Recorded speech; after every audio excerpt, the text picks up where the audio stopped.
Okay, good evening everyone. So today we're going to look at our leftover chapter, that is French Revolution. Now, today we're going to see at the topic France becomes a constitutional monarchy. So till now we have seen that people were agitated and they were revolting at many places against the King Louis XVI. Okay, for that purpose they particularly attacked the manners and chattacks of the lords, feudal lords. Okay, and this is how they conquered the entire area. Now, as the third estate was in power now, so what they first did? First they became a constitutional monarchy. Now see, there are certain things like one is monarchy, then there comes democracy, okay, and after democracy there is theocracy. So ऐसे करके बहुत सारी चीजें होती हैं.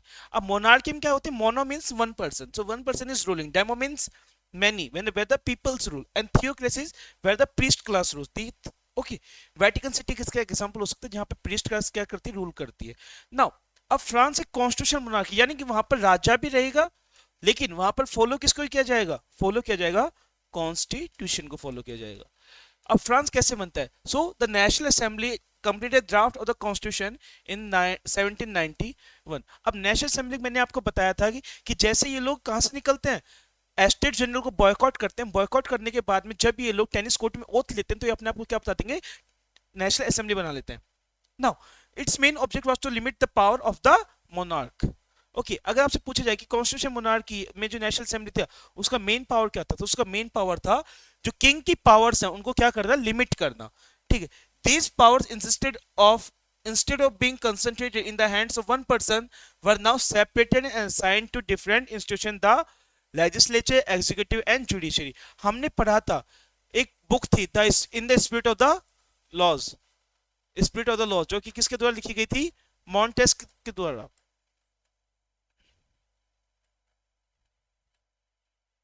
मॉन्टेस्क द्वारा जो book लिखी गई थी उसमें यही बोला गया था कि हमें गवर्नमेंट को तीन हिस्सों में क्या करना चाहिए? बांट देनी चाहिए, लेजिस्लेचर, एग्जीक्यूटिव एंड जुडिशरी, ताकि तीनों क्या कर सके? ठीक तरीके से कंट्रोल कर सके. This made France a constitution monarchy. ठीक है, अब ये फिगर आपको समझ में आ जाएगा कि कैसे फ्रांस कॉन्स्टिट्यूशन मोनार्की बनता है. अब यहाँ पे आपको तो वर्ड्स दिख रहे होंगे, active citizen and passive citizen. अब ये एक्टिव एंड पैसिव सिटीजन होते कौन थे? सो ये बेसिकली डिफरेंशिएशन है इन दोनों का. वो होता था वोटिंग के आधार पर. जिनके पास में वोटिंग राइट्स हैं वो कौन है? Active citizen. और जिनके पास वोटिंग राइट्स नहीं वो कौन है? Passive citizen. ठीक है, अब एक्टिव सिटीजन में कौन होंगे? जो भी मेल है, ध्यान रखिए, जो भी मेल जो कितनी एज से ऊपर का है? 25 साल से ऊपर का है, और जो 3 दिन की दिहाड़ी के इतना टैक्स पे करता हो वो क्या कहलाएगा? Active citizen. और बाकी के जितने भी लोग बच गए, जैसे विमेन, चिल्ड्रन, एल्डरली, जो मतलब कि टैक्स पे नहीं कर पाते, वो सब किस में आते थे? आपके पैसिव सिटीजन. इनके पास में कोई वोटिंग राइट नहीं होता था. यहाँ पे आप देख भी सकते हैं, the constitution of 1791 vested the power to make laws in national assembly which was indirectly elected. अब जो नेशनल असेंबली थी वो कैसे इलेक्ट की गई थी? इनडायरेक्टली, यानी कि सभी लोगों ने इसमें क्या नहीं किया? पार्टिसिपेट नहीं किया. ठीक है, लोगों ने डायरेक्टली पार्टिसिपेट नहीं किया. That is citizens voted for a group of electors who in turn chose the assembly. Not all citizens had the right to vote. Only men about 25 years of age who paid taxes equal to at least 3 days of labor's wage were given the status of active citizen. That is, they were entitled to vote. The remaining men and all women were classed as passive citizens. To qualify as an elector, as a member of assembly, a man had to belong to highest brackets of taxpayer. Next, the constitution begins with a declaration of rights of man and citizen. So constitution में starting में किसकी बात होती है? Women's, man के right की बात होती है कि लोगों के पास में क्या होना चाहिए? फंडामेंटल राइट्स होने चाहिए, उसकी बात की जाती है. Rights such as the right to life. जैसे हमारे पास में आर्टिकल कौन सा है? हमारे पास में आर्टिकल 21 है जो हमें क्या देता है? राइट टू लाइफ देता है. Right to freedom of speech है. हमारे पास में आर्टिकल 19 है जो हमें क्या देता है? फ्रीडम ऑफ स्पीच देता है. ठीक है, ओपिनियन भी कौन देता है? आपका आर्टिकल 19 देता है. इक्वालिटी बिफोर लॉ, ये हमें कौन देता है? आर्टिकल 14 देता है. Were establish as natural and inalienable rights, that is they belong to each human being by birth and could not be taken away. It is a duty of the state to protect each citizen's natural right. यानी कि ये कुछ rights कि भाई मुझे बोलने का अधिकार होना चाहिए, मुझे जीने का अधिकार होना चाहिए, मेरे को कानून सभी के लिए समान होना चाहिए, कानून सामने सभी क्या हो? इक्वल हो, ये सब राइट्स ना किसी को बड़े होने के बाद में नहीं मिलेंगे, ये आपके साथ में जन्म से जुड़ जाते हैं। आप जैसे इस संसार में आएंगे आपको ये राइट्स दे दिए जाएंगे, ठीक है। और इस बात का ध्यान कौन रखेगा, इस बात का ध्यान रखेगी वहां की सरकार रखेगी, ठीक है। नेक्स्ट, अब ये कुछ ना सिंबल्स थे। सी, आज के टाइम पे भी हम क्या करते हैं, सिंबल्स, सिंबल से जितना इजीली हम किसी चीज को समझा पाते हैं उतना इजीली शायद हम किसी और चीज समझा पाए।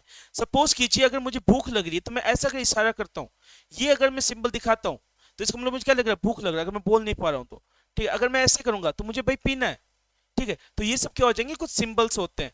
ऐसे ही आपके कुछ सिंबल्स है, जैसे कि ये चेन है। अब ये चेन कैसी है, टूटी हुई चेन है। टूटी हुई चेन का मतलब है कि लोग क्या हो गए हैं, फ्री।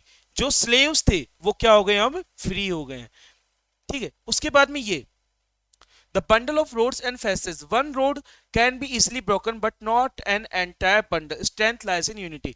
अब ये तो क्या है, एक भाला है, भाले का सिरा किसके है, एक लकड़ी के गट्ठे के अंदर है। अगर मैं इस भाले को सिंगल लकड़ी के साथ में रखूं तो उस लकड़ी को आसानी से क्या किया जा सकता है, तोड़ा जा सकता है। बट वहीं पे अगर मैं पूरा एक बंडल रखूं और उसके अंदर अगर भाला लगाऊं, अब यहाँ पे भाला लगाने का मतलब क्या हुआ, भाला लगाने का मतलब है कि अगर हम ग्रुप में रह करके हमला करें या ग्रुप में रह करके हम अगर प्रोटेस्ट करें तो हम हमारे अंदर क्या आएगी, यूनिटी आएगी, हमारी बात को माना जाएगा।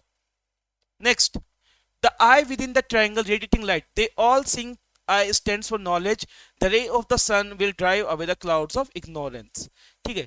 सो ये किसके लिए बात कर रहा है, ये यहाँ पे बात कर रहा है नॉलेज के लिए। Sceptre, symbol of royal power. अब हाल ही में अगर आप लोग न्यूज में एक्टिव थे, सो हमारी जब नई संसद का उद्घाटन हुआ था तो उसमें हमने देखा था, एक चीज के बारे में पढ़ा, सेंगोल के बारे में। आप लोगों ने बहुत से आर्मी पर्सनल्स का हाथ में देखा होगा, उनके हाथ में छड़ी होती है। तो ये जो छड़ी है, ठीक है, और जो हमारे पुराने मतलब दादाजी परदादा थे उनके हाथ में बैंत हुआ करता था। ये बैंत क्या सिग्निफाई करता था, पावर को, ठीक है, कितना मतलब कि उनका औहदा क्या था। तो सेप्टर भी क्या सिंबल करता है, पावर को सिंबलाइज करता है। उसके बाद में snake biting its own tail to form a ring, symbol of eternity, and ring has neither end nor beginning. एक जो आपकी अंगूठी होती है उसका कोई नहीं बता सकता कि उसका स्टार्टिंग कहां से उसका एंड कहां पे है, ठीक है। तो एक रिंग क्या है, एक इटर्निटी, एक एंटायर लूप है, ठीक है। आप जैसा करोगे वो जहां से शुरू होती है वहीं पे आके क्या होती है, खत्म होती है, इसलिए हमें उसका एंड नहीं मिलता है, ठीक है। सो ये कुछ चीजें थी जो कि आपको क्या बताएंगी, अगर आप जैसे बीज बोगे वैसे आपको क्या मिलेगा, फल मिलेगा। इसके बाद में कुछ और फोटोज आती हैं। रेड कैप, रेड कैप कौन पहनता था, जो स्लेव्स होते थे वो क्या पहनते थे, रेड कैप्स पहनते थे। उसके बाद में blue white and red, the national colour of France. अगर आप नेशनल फ्रांस का फ्लैग देखेंगे सो उसमें आपको इधर क्या मिलेगा, आपको ब्लू मिलेगा, सेंटर में व्हाइट मिलेगा, और इधर क्या मिलेगा, आपको रेड मिलेगा, ठीक है। The wing women, personification of the law. अब हमारे आप विंग्स, जिनके व्हाइट विंग्स होते हैं हम उनको बेसिकली क्या मानते हैं, एंजल्स मानते हैं, ठीक है। एंजल्स कैसे होते हैं, अच्छे होते हैं। सो यहाँ पर जो ये लेडी है ये किसको सिग्निफाई कर रही है, पर्सोनिफिकेशन ऑफ लॉ को सिग्निफाई कर रही है, लॉ को सिग्निफाई करती है। जैसे इंडिया के अंदर आपने देखा होगा कि एक लेडी होती है जिसकी आंखों में पट्टी लगी हुई होती है और उसके हाथ में क्या होता है, तराजू होता है। ये किसको सिंबलाइज करती है, लॉ को सिंबलाइज करती है। Now France अबॉलिशेस monarchy and becomes a republic. अभी तक फ्रांस क्या था, अभी तक फ्रांस ने 1791 में जो नेशनल असेंबली थी उसने मोनार्की को अबॉलिश नहीं किया था। लेकिन अब क्या हो जाएगा, अब फ्रांस की जो मोनार्की उसको अबॉलिश कर दिया जाएगा और फ्रांस का बन जाएगा, रिपब्लिक बन जाएगा। रिपब्लिक मतलब क्या होता है, जहां पर जो हेड ऑफ द स्टेट है उसको क्या किया जाता है, चूज किया जाता है। Now the situation in France continued to be tense during the following years. Although Louis XVI had signed the constitution, he entered into a secret negotiation with the king of Prussia. Rulers of other neighboring countries too were worried by the development in France and made plans to send troops to put down the events that had been taking place there since the summer of 1789. Now see what was happening, कि जो राजा था उसने प्रजा के दबाव में आकर के, कि भाई मेरी प्रजा उग्र हो चुकी है, दबाव में आकर के बात तो मान ली थी, लेकिन कहीं ना कहीं उसके अंदर भी एक दुख था कि भाई मैं राजा हूं और मेरी कोई मतलब की इज्जत ही नहीं है, ठीक है। तो उसने उनकी बातें तो मान ली, लेकिन उसने क्या किया, उसने उनकी पीठ पीछे जो किंग ऑफ प्रूशिया थे, अब फ्रांस में अगर ऐसा हो रहा है कि भाई राजा को हटा दिया गया तो दूसरे राजाओं को क्या खुशी थोड़ी होगी, उनको डर लगेगा। एंड उनको जब डर लगने लगा तो उन्होंने अपनी आर्मियां भेजनी शुरू कर दी, कहां पे, फ्रांस के अंदर, ताकि ये जो पूरा पूरा बवाल उठ रहा था इसको दबाया जा सके, लोगों को डराया जा सके और वापस से किसको बैठाया जा सके, किंग लुइस 16 को गद्दी बैठाया जा सके, ठीक है। सो ये सब हो रहा होता है। The National Assembly voted in April 1792 to declare war against Prussia and Austria. लेकिन जो नेशनल असेंबली थी जो कि थर्ड स्टेट टीम बनाई थी उसको ये बात पता चल जाती है और वो 1792 में अप्रैल 1792 में किसके अगेंस्ट में वॉर कर देगी? प्रूशिया और ऑस्ट्रिया के अगेंस्ट में. Thousands of volunteers thronged from province to join the army. This they saw this as a war of people against the king and aristocracies. All over Europe, among the patriotic songs they sang were the Marseillaise, composed by the poet Robert de Aile. It was sung for the first time by the volunteers from Marseille as they marched into Paris, so it's got its name. The Marseillaise is now the national anthem of France. Now see, हर अगर हम मान लो हम कोई भी protest करते हैं तो उसमें कोई ना कोई कैची सा सॉन्ग होगा या स्लोगन होगा. ये सॉन्ग या स्लोगन्स क्या करते हैं? हमारे अंदर जोश भरते हैं. और सेम जोश उन फ्रांस वालों के अंदर कहां से आता था? इस सॉन्ग से आता था, जो लेते चल के क्या बनेगा? फ्रांस का नेशनल एंथम बनता है. ठीक है. The Revolutionary War brought losses and economic difficulties to the people. While the men were away fighting at the front, women were left to cope up with the task of earning a living and looking after their families. Large section of population were convinced that the revolution had to be carried further, as the Constitution of 1791 gave political rights only to the richer section. अब यहाँ पे आप लोगों की problem समझिए. पहली problem क्या थी कि भाई आदमी तो किस में चला गया? लड़ाई लड़ने. अब घर को किसको संभालना है? औरतों को संभालना है, जो कि एक इसी टास्क था नहीं. तो एक प्रॉब्लम तो ये हो गई. दूसरी प्रॉब्लम क्या थी कि जितनी भी पॉलिटिकल राइट्स है, इकोनॉमिकल राइट्स है, सिविल राइट्स है, वो सब किसके लिए थे? अमीरों के लिए थे. गरीबों के पास में कुछ भी नहीं था. ठीक है. अभी भी मतलब फ्रांस की जो सोसाइटी उसमें क्या थी? इक्वालिटी नहीं आई थी. Political clubs became an important rallying point for people who wished to discuss government policies and plan their own forms of action. The most successful of these clubs was the Jacobins, which got its name from former convent of Saint Jacob in Paris. Women too who had been active throughout the period formed their own clubs. ठीक है. Women's की बात हम बाद में करेंगे. जैसे revolution society of revolutionary and Republican women एक ऐसा क्लब था वीमेन के तौर पर बनाया गया था, उसको हम लेटेस्ट चैप्टर डिस्कस करेंगे. The members of Jacobian clubs belonged mainly to the less prosperous section of the society. They included small shopkeepers, artisans such as shoemaker, pastry cooks, watchmakers, printers, as well as servants and daily wage workers. Their leader was Maximilian Robespierre. बेटे इस नाम को याद रखना क्योंकि ये नाम जो आगे जाकर के बहुत तबाही मचाने वाला है. ठीक है. A large group of among the Jacobins decided to start wearing long striped trousers similar to those worn by dock workers. This was to set themselves apart from the fashionable section of the society, especially nobles who wore knee breeches. Okay. Now see, होता क्या है कि भाई अब सारे political rights, economical rights सब किसके पास? अमीर के पास. गरीब के पास कुछ नहीं था. तो गरीबों ने जो सेक्शन था, जो मतलब गरीब था, जो दबा हुआ सेक्शन था, उसने अपने क्या क्या बनाने शुरू कर दिए? क्लब्स बनाने शुरू कर दिए. इन क्लब्स में सबसे फेमस क्लब था वो कौन सा था? आपका जैकोबिन क्लब. अब जैकोबिन क्लब का जो नाम रखा गया था सेंट जेकब के कॉन्वेंट के ऊपर. ना कॉन्वेंट क्या होता है? कॉन्वेंट एक प्रकार से बेटा स्कूल होती है. ठीक है. उसके बाद में इसका जो लीडर कौन था? मैक्सिमिलियन रॉबस्पेरी. अब इन लोगों ने क्या किया? अपने आप को औरों से अलग करने के लिए क्या करना शुरू किया? इन्होंने लॉन्ग स्ट्रिप्ड, ये जो आप पैंट्स देख रहे हैं ना, ऐसी पैंट पहनना क्या किया? शुरू कर दिया. ठीक है. Now was a way of proclaiming end of power yielded by wearers of knee breeches. These Jacobins came to be known as the sans-culottes. जो ये ऐसे नी ब्रीचेस और रेड कलर की हैट पहनते थे वो क्या थे आपके? वो लोग इनको क्या बोलना शुरू करते? sans-culottes, meaning those without knee breeches. Sans-culottes men wore in addition the red cap that symbolized liberty. Women, however, not allowed to do so. In the summer of 1702, the Jacobins planned an insurrection of the large number of Persians who were angered by the short supplies and the higher price of food. On the morning of August 10, they stormed into the palace of Tulalis, massacred the king's guard, and held the king himself as hostage for several hours. Later, the assembly voted to imprison the royal family. Elections were held. From now on, all men of 21 years above, regardless of wealth, got the right to vote. यानी कि यहाँ पे भी अभी सिर्फ right किसको मिलेगा? Man को मिलेगा. विमेन को राइट्स जाकर के फ्रांस कब देगा? 1946 में देगा।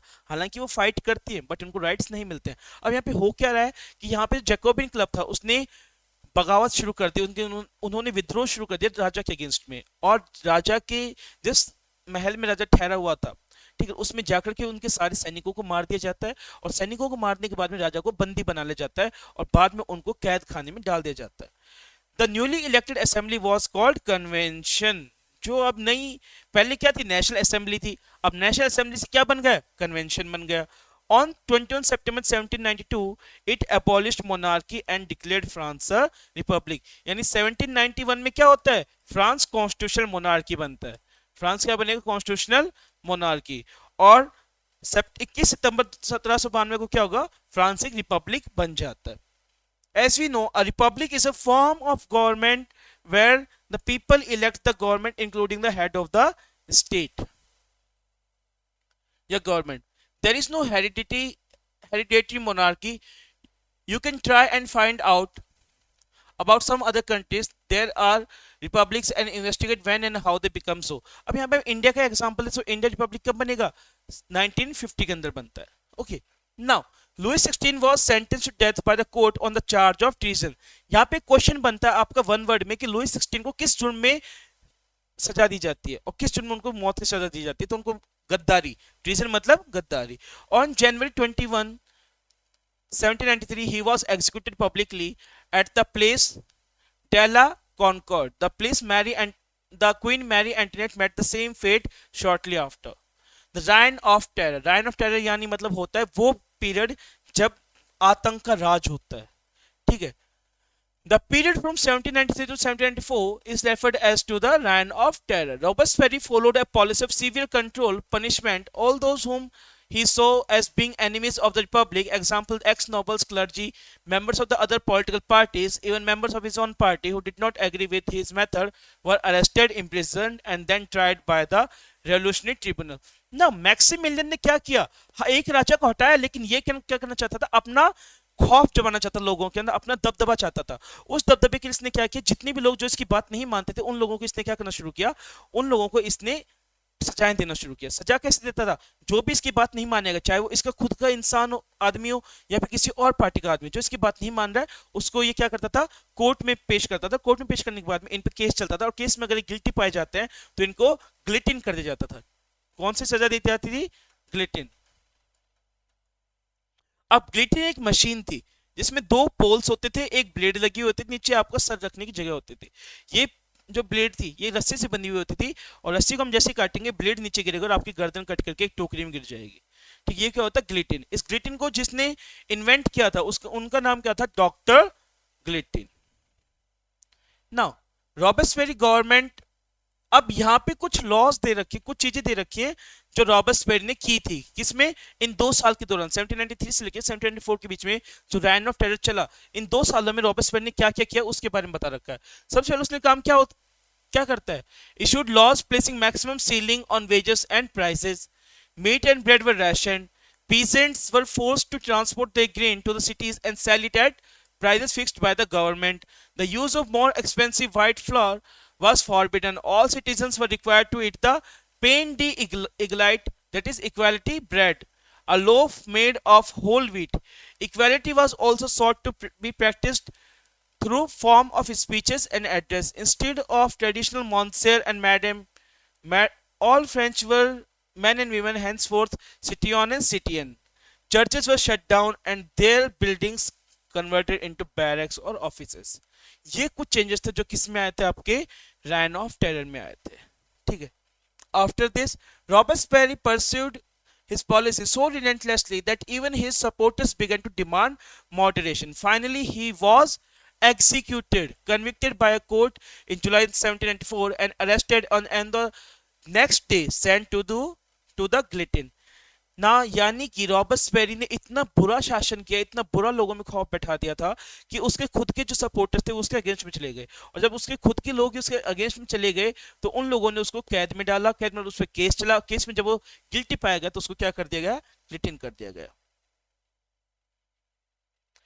अब पहले राजा था, फिर रॉबर्टसबेरी आया, और अब क्या आएगा? अब दोनों ने क्या किया? दोनों सिंगल सिंगल आदमी है। राजा था, सिंगल था, सारी पावर किसके हाथ में थी? राजा के हाथ में थी। रॉबर्टसबेरी सिंगल था, सारी पावर किसके हाथ में थी? रॉबर्टसबेरी के हाथ में थी। सो अब इन्होंने क्या फैसला किया कि भाई अगर एक हाथ में आदमी के हाथ में सारी पावर दे देंगे तो वो तो हम पर क्या करेगा? जुल्म ही करेगा।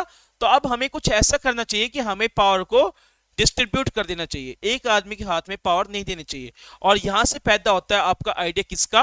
डायरेक्टरी का। यहां से किसका आइडिया पैदा होगा? आपका डायरेक्टरी का। Now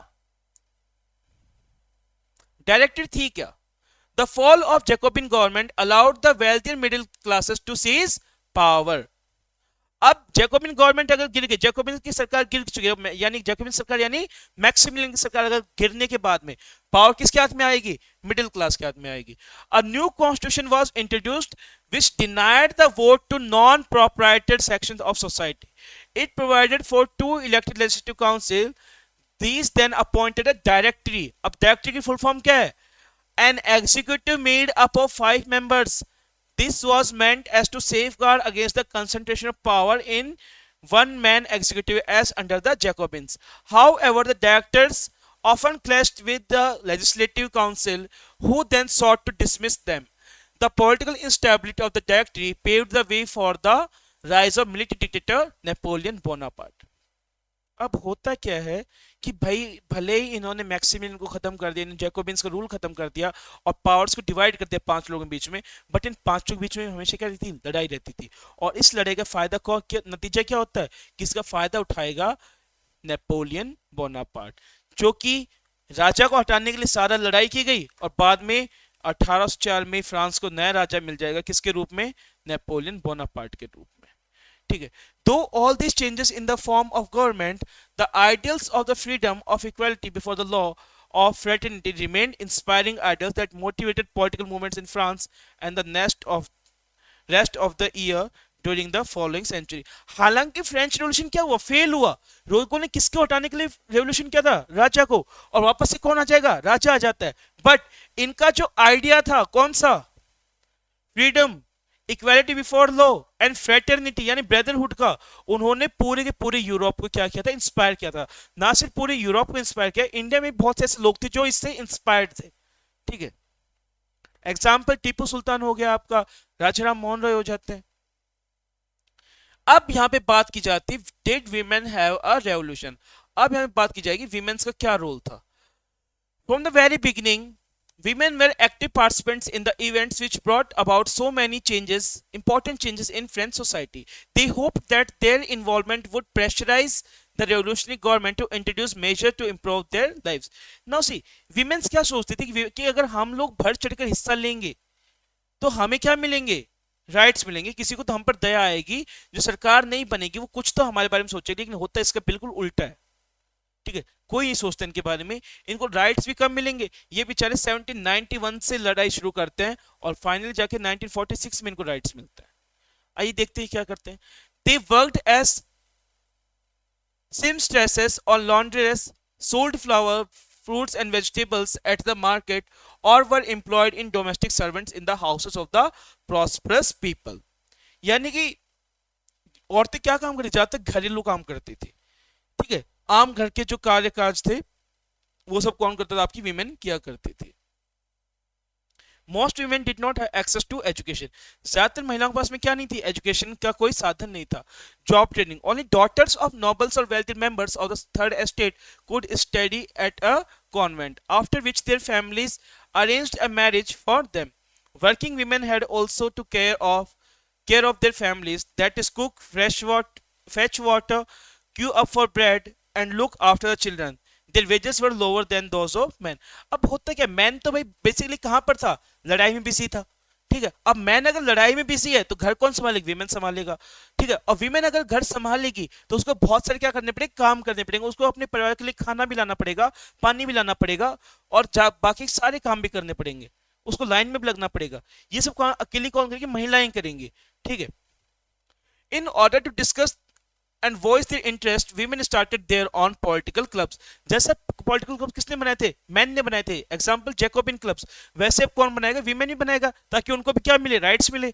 About 60 women clubs came up in different French cities, the Society of Revolutionary and Republican Women was the most famous of them.